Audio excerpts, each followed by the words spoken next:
Ooh, that looks tasty. Welcome folks, today the Hungry Gamer is back with another mini preview, and today we are talking about Hissy. Now, this is a game that comes from a designer that's local to me that I know. I've played lots of games with him at various game stores and conventions, and all around he's a really cool guy, so do keep that in mind as I'm talking about this game. Though, as always, I do my very best to be as objective as I possibly can.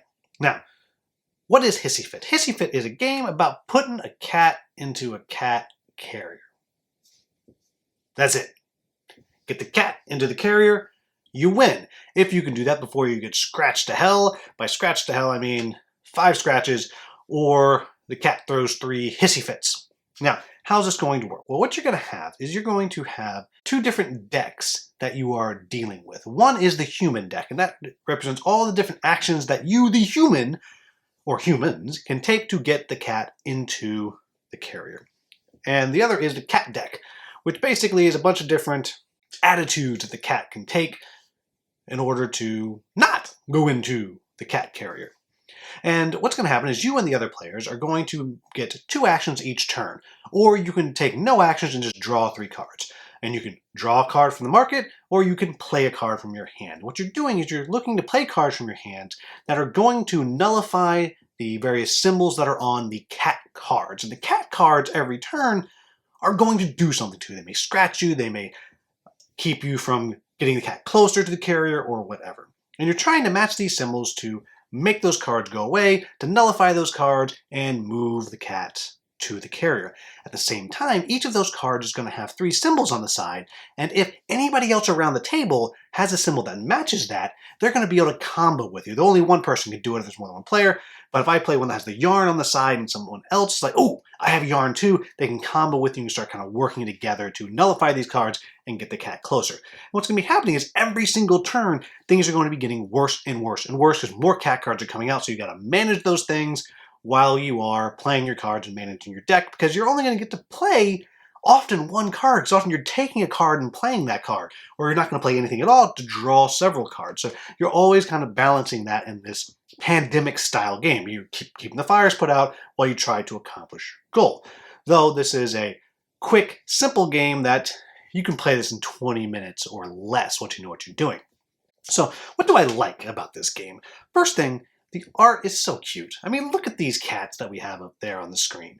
They're just adorable. They're clever. The different things that you're doing, you can see how it counteracts various symbols that you're dealing with. You're using the lure card, and that's going to maybe stop it from being stubborn or stop it from being sneaky. It's hiding. It's going to lure it out, whatever it is. And they all actually make sense. And all of that, it just really works. It really works well. It's super, super cute. And I really like the combo system. I also like that the combo system doesn't work for everyone around the table. It's for one person. So you're keeping these huge waves of everybody playing cards on any given turn, which kind of keeps the game moving, which I really, really like. And so I think all of that really works well, especially with the speed of the game. It is a fast game. It is a simple game with a cute theme that actually works. So what are my quibbles with the game? Well, the first one is, this is going to be something that comes down to you and your personal preferences. When you're playing through the game, I found that you're going to cycle through those, well, not the 2 decks, the cat deck runs out, the game's over, but you're going to cycle through that human deck 1 or 2 times. You're going to go through the whole deck and you're going to reshuffle and you're going to go again. And for some people, you don't like that. You don't want to keep going through the same stuff. You want new stuff coming out over and over again. On the other hand, you may love that. So for me, I don't care.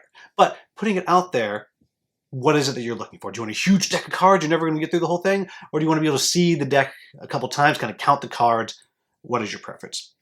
And the only other real quibble that I have is, well, it's 2-part. One, I think with the more players you have, when you go beyond 2 players, the game does get substantially easier. Though, I know they're working on kind of adjusting that with maybe different modes, different ways to be harder or easier. But as I played it, 3 players was definitely way easier than 2 players, which was definitely easier than 1 player. So there's that.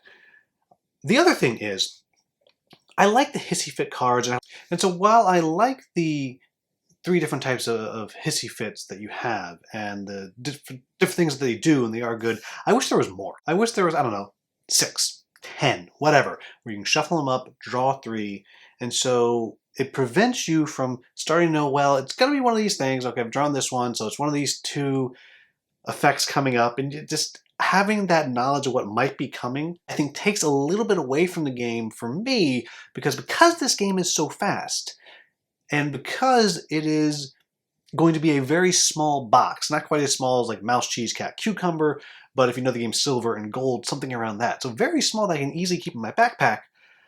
It's a type of game that I might wind up playing a lot. Like for example, Mouse Cheese has been on my top most played games of the year, 2 years running, because it's so easy for me to get to the table. This could be that type of game, but I'm gonna want more of that kind of variety. Really, that's it, folks. This is a game that I was very pleasantly surprised by, because when I knew what the theme was, I was like, well, putting a cat in a carrier, that I've done that. That is not fun at all. There's nothing fun about that. But the way you're engaging the other players around the table, the cards, the art, it all comes together into a game that is very delightful. This is just a delightful little game. It comes into that realm, that pandemic style game that sometimes I love, sometimes I don't. You know, I love the loop. I just love that game. I've been pretty high on Crisis of Steamfall Genesis lately. I'm pretty high on that. But I don't have any of those games that is particularly small and portable and very quick. I can play a game with a loop in half an hour. I can do that.